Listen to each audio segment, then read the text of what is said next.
Assalamualaikum warahmatullahi wabarakatuh. Kami dari kelompok 5 kewirausahaan di bidang pendidikan. Di sini kami akan menjelaskan materi mengenai etika bisnis dan tanggung jawab sosial dalam bisnis. Yang beranggotakan Hesti Alfianora NPM 1962 10145, Nabila Syafendra NPM 1962 10520, Neri Nurtiana Restu NPM 1962 10032, dan Rahmat Fernando NPM 1962 10141. Baiklah, berikut materi dari kelompok kami. Assalamualaikum warahmatullahi wabarakatuh. Saya Hesti Alfianora NPM 1962 10145. Di sini saya akan menjelaskan tentang definisi etika bisnis. Yang pertama, menurut Valesquez 2005, etika bisnis merupakan studi khusus yang membahas mengenai moral benar dan moral salah. Studi ini memang fokus pada pembahasan mengenai standar moral seperti yang telah diterapkan pada institusi, pelaku bisnis, dan juga pada kebijakan. Yang kedua, menurut Hill dan Jones 1998, etika bisnis didefinisikan sebagai suatu nilai yang dipegang teguh agar bisa membedakan antara benar dan salah yang berguna untuk bekal pada tiap-tiap pemimpin perusahaan saat akan mengambil keputusan yang strategis. Jadi, secara sederhana, pengertian etika bisnis yaitu kode etik perilaku pengusaha atau perusahaan berdasarkan nilai-nilai moral dan norma yang dijadikan tuntutan dalam membuat keputusan bisnis. Baiklah, materi selanjutnya ialah prinsip etika bisnis. Prinsip etika bisnis itu ada 5. Yang pertama, prinsip kejujuran. Yang kedua, prinsip integritas moral. Yang ketiga, prinsip otonomi. Yang keempat, prinsip keadilan. Yang kelima, prinsip saling menguntungkan. Selanjutnya, tujuan daripada etika bisnis. Yang pertama, bisa meningkatkan kesadaran moral dari pelaku usaha. Yang kedua, membuat batasan bagi setiap pelaku usaha dalam membuat keputusan.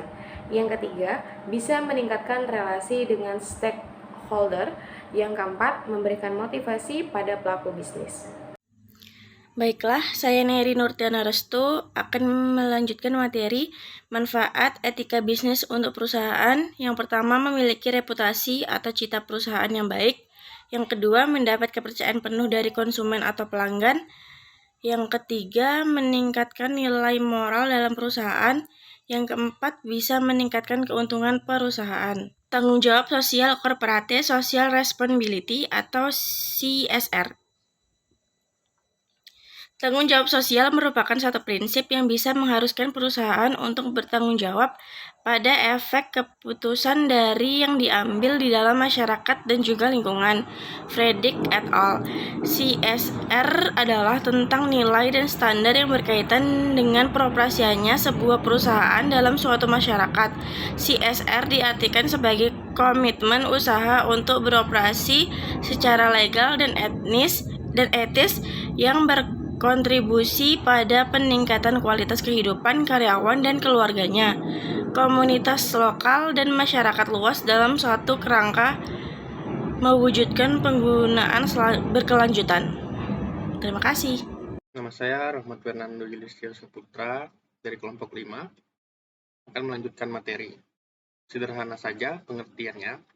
Pokoknya perusahaan harus bertanggung jawab terhadap masyarakat dan juga lingkungan yang ada di sekitarnya, dan juga terhadap siapapun yang berhubungan dengan perusahaan. Tanggung jawab sosial dalam bisnis. Pelaku bisnis hendaknya memperhatikan kepentingan masyarakat. Yang kedua, barang yang dijual merupakan kebutuhan masyarakat. Yang ketiga, sebagian keuntungan digunakan untuk kepentingan masyarakat. 4. Bisnis yang barokah jika usaha 1, keuntungan 1. Jika usaha 1, keuntungan 2, maka yang 1 wajib disedekahkan. Tanggung jawab perusahaan. Yang pertama, tanggung jawab terhadap lingkungan. Yang kedua, tanggung jawab terhadap karyawan. Yang ketiga, tanggung jawab terhadap investor. Yang keempat, tanggung jawab terhadap pelanggan. Yang kelima, tanggung jawab terhadap masyarakat.